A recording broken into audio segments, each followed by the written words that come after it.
Hi everyone, this is Monday, and we're going to do a Monday Musings video. With me today I have a wood piece that I've had for a long time. It fits together like this, and then you can do different things with each side.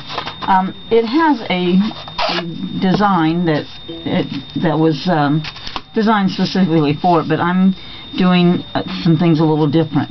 So what I did is I took some Tim Holtz fabric, have a quarter, and I still have lots and lots of that fabric left over, and I cut out a piece to match this piece, and I used some matte medium, the matte finish Americana Decoupage medium, to glue it on. And then I also thought, well, you know, I want to paint some on this, so I want this to be a hard surface, so I put it on the outside as well.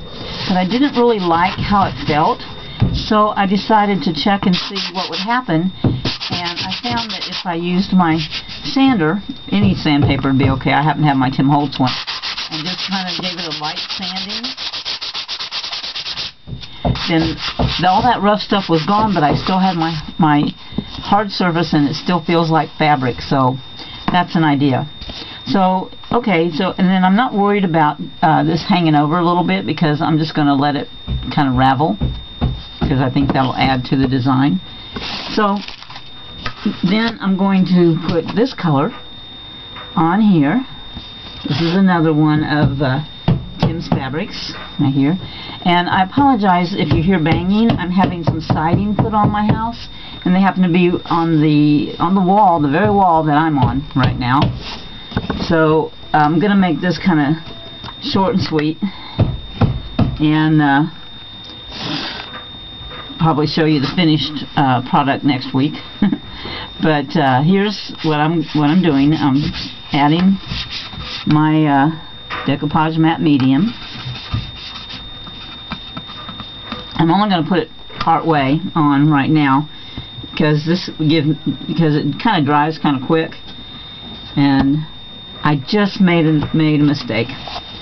Okay, I need to put that on the other side, so I'm going to wipe it off so that it doesn't stick to my rubber mat here. This is the mat that I have up when I'm painting. I don't use my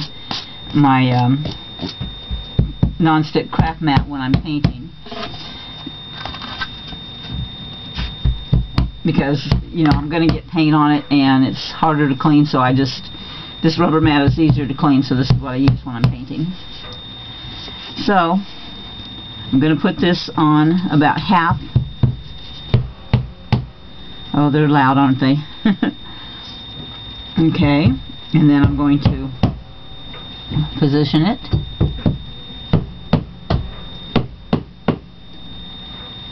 And I'm going to use my fingers to smooth it out. You could use a roller if you wanted to, but fingers work just fine.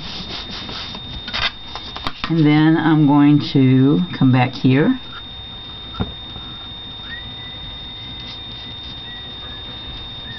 and this side.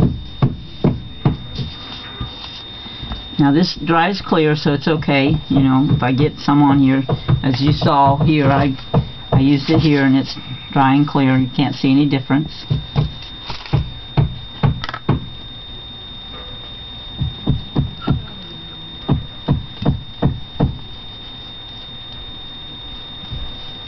So then I'll finish putting my fabric on. So then I'm going to leave one set of these with just the fabric, but I think I'm going to do a little bit of shading on that fabric, and then I'm going to paint a design on one of the other ones, and it's this design. Let me put some paper behind it so that you can see.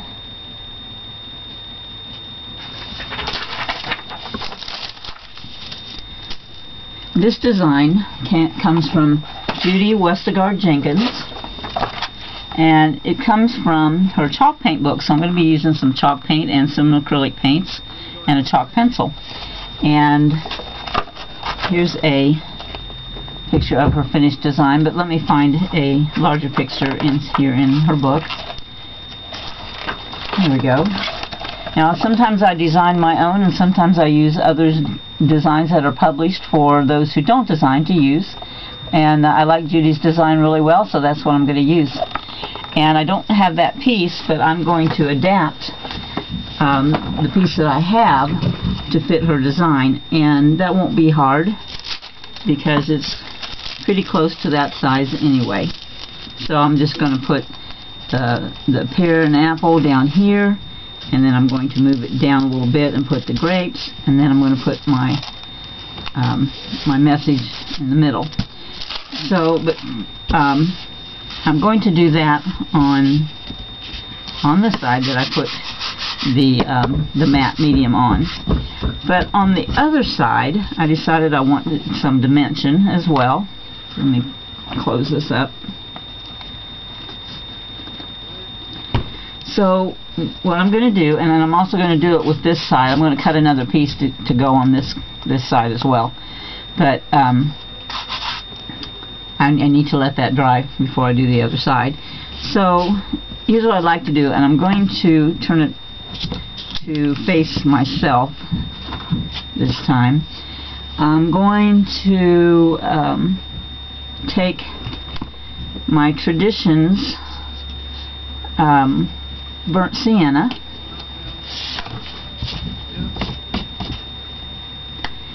and I'm going to take an angle brush.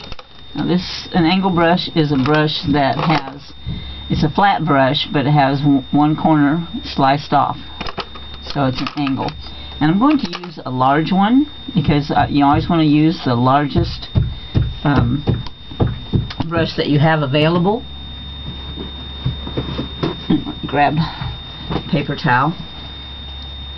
I always use the Blue Shot paper towels or Viva paper towels when painting because they are cloth-like and they won't tear up your brush hairs, and your brush hairs are very delicate. You always want to take the best care you can of your brush hairs. The cheap paper towels are made of wood pulp, and wood is scratchy and it will tear your brush hairs. And you'll find that your brush wears out a lot sooner than it would if you were using the Blue Shot towels or Viva. Okay, so what I'm going to do is I'm going to paint a shade color on here. So I'm going to wet my brush, and then I'm going to place it on my shop towel, and I'm just going to do that until the shine goes away from the brush. And you can't really see that well on camera, but you will be able to see that up close. Then I'm going to take my paper palette. I'm dipping the toe of the brush. This is the toe, this is the heel, in paint, and then I'm going to blend back and forth in just about an inch long path. And as you'll see, that the paint that starts on the corner kind of blends out a little bit until it gradually goes away. So when I achieve that, then I come to my surface, and I'm going to lay the toe of the brush, the one with the most paint, on the surface, and I'm going to paint my pumpkin rib. Now this is fabric. It is going to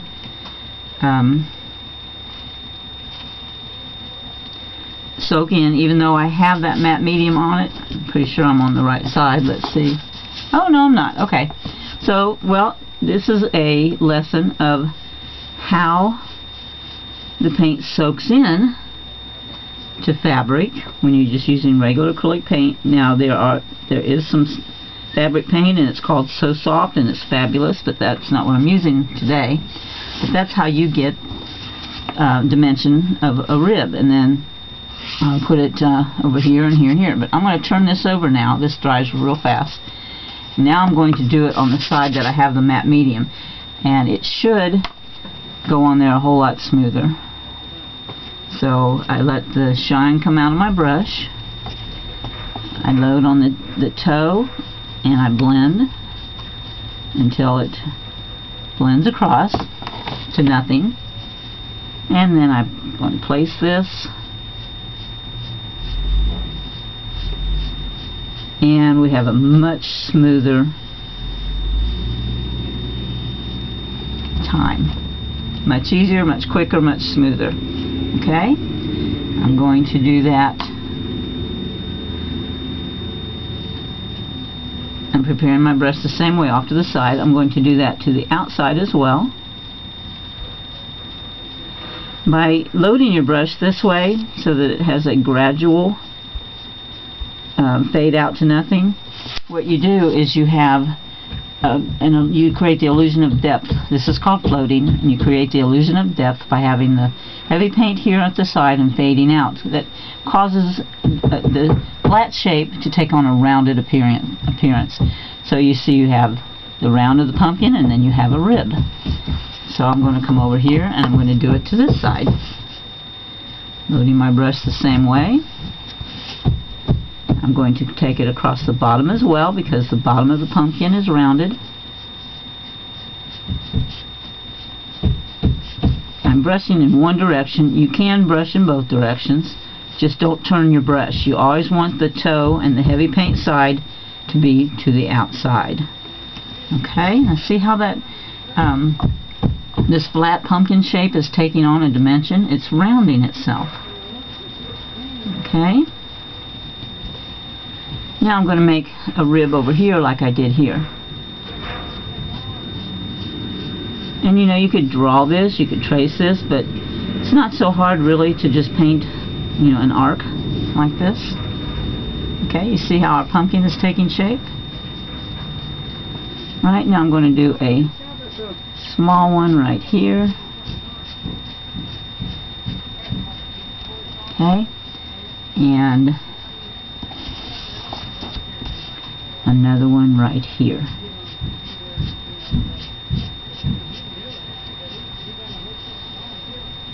Alright, let's get the bottom here where I missed. And then I'm going to come across the top so that I can differentiate from where the stem begins. So now we went from a flat surface to a pumpkin with just a few easy strokes. Now I'm going to add another dimension to that. I'm going to add some Indian yellow, which is a transparent yellow.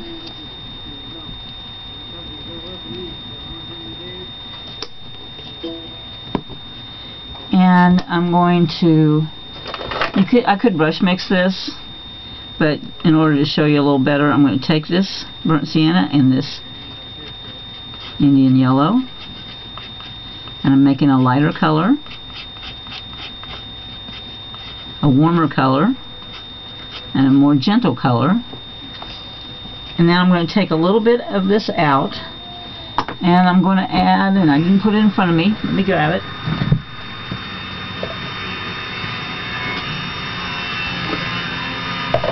I'm going to add some warm white. I'm not using regular white because that's a little bit harsh, so I'm using some warm white, which has some yellow oxide mixed into it, which is same as a yellow ochre color.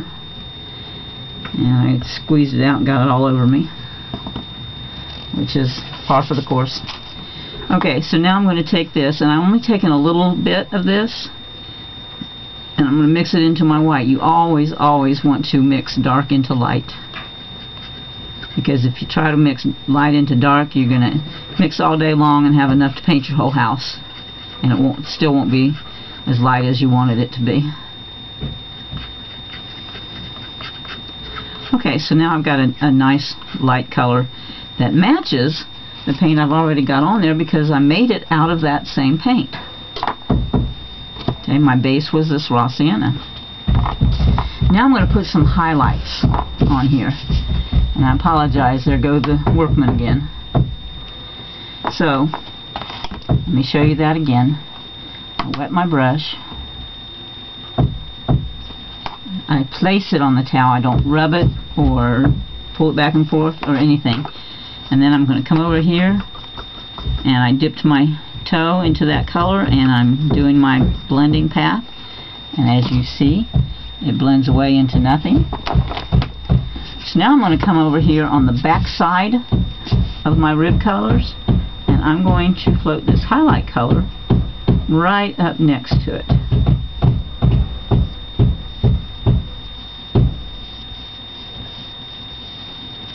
And what this further does is pull this darkness out.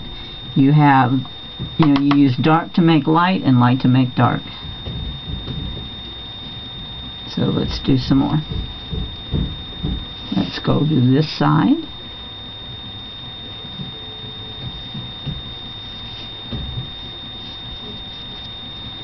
One thing you must always remember about light and shadow is that light always comes from the same place. You can't have part of the left side of something light and part of it dark. Like when I'm putting this highlight on, I have to put it on this side every time. I can't put it on this side. It has to be on this side because my dark is on this side. Okay, let's do a little bit more. Let's get this in here. To reload.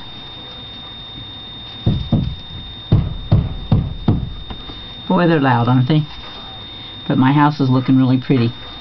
It's going from a kind of a bland yellowish beige color to a real pretty gray blue. Okay, there's my highlights. You see how this dimension is coming? It's all illusion. And if you still have some problem painting on the fabric, you can always add a little extender. Or you can use fabric paints, and I have them, but I didn't get them out today. Alright.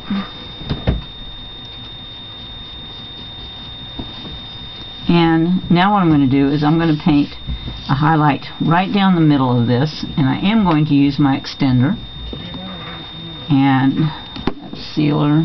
I was going to show you the bottle, but I don't have one in front of me. Yeah, I do. It's right there, and it's a clear liquid. I like to call it slow drying water. It's kind of magic. It's made out of glycol, and it helps your paint to dry slower so that you have more time for blending. So I'm just going to take another brush and stick it in here, and I'm going to put a little bit of it here. You never want to puddle it. You always want to make sure that you can just barely see that sheen on there,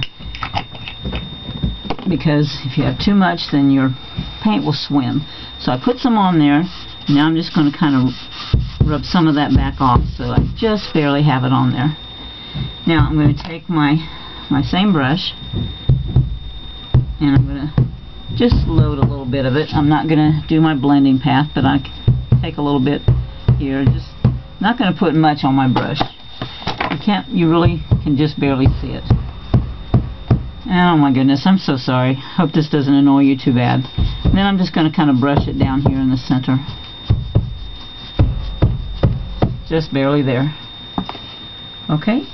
Now, I'm going to do one more thing, and then I'm going to let you go because I know that this is annoying. I'm going to add some burnt umber to my raw sienna so that I can make a darker color. So we used our raw sienna and made a lighter color. Now I'm going to use burnt umber and make a darker color. So here's my burnt umber. I'm going to take a little bit of that. And my sienna is lighter than my burnt umber, so I want to put my burnt umber into my sienna. So there's a really nice chocolate brown right there, rich reddish chocolate brown. I love that color. Okay, so I'm going to take this same brush. I'm going to this time dip it in extender. Since I already have some color there, I want it to flow smoothly, so I'm just going to dip it in.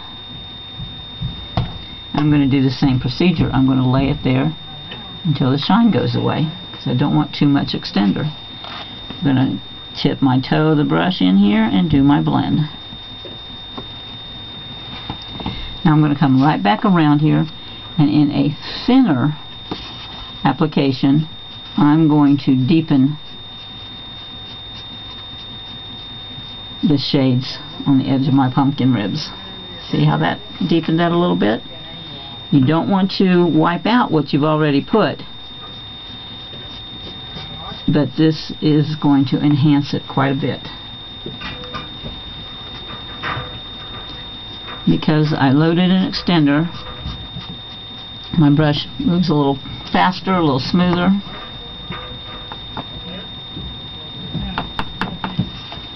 And let's see, so I've been there, now I need to come here. Okay. Nope, where was I? I need to come here. Oh, I'm sorry. So I'm just enhancing that dark shade, making it a little bit richer, using the toe of my brush, not the heel. There's really no paint on the heel, so can't use it anyway, but that's why you use the angle brush, so that you don't have all the extra hairs in the way that you have with the flat brush.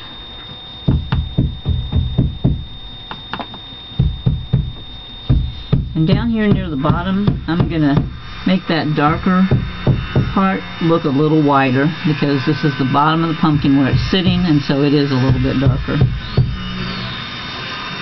I'm going to put a little bit here.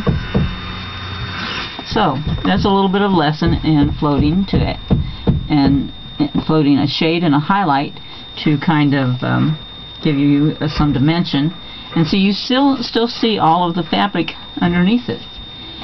Okay, so I take a brush that's all fanned out, and I'm going to speckle.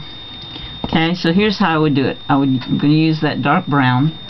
I'm going to add some water to make it very, very thin, very, very watery. And with Traditions paint, you can add the water and you won't lose the strength of your pigment. Okay, then I'm going to load up some of that really thin water. Then I'm going to take this brush and I'm going to hold it with my index finger like this, and I'm going to point to where I want it to go. Then I'm going to use my palette knife or any other brush, and I'm going to hit it, and that's going to do my speckles. I think that's a very, very effective way of speckling. Okay, so anyway, there's my dimensional pumpkin. I haven't done anything up here yet with the stem. And then on the other side, I'm going to paint the design that I showed you earlier. And then I will I'll cut another piece of this side out of this material, and I'm going to do the same treatment to this that I did. I'm going to do the same dimensions on this side to the pumpkin, and then I'm going to paint my design, and then I will show you the finished project probably next Monday, because today I'm going to go out and cut my grass, and then I'm going to the Colts Philadelphia Eagles game. So you guys have a good day, have a good week, and I'll see you next week. Bye.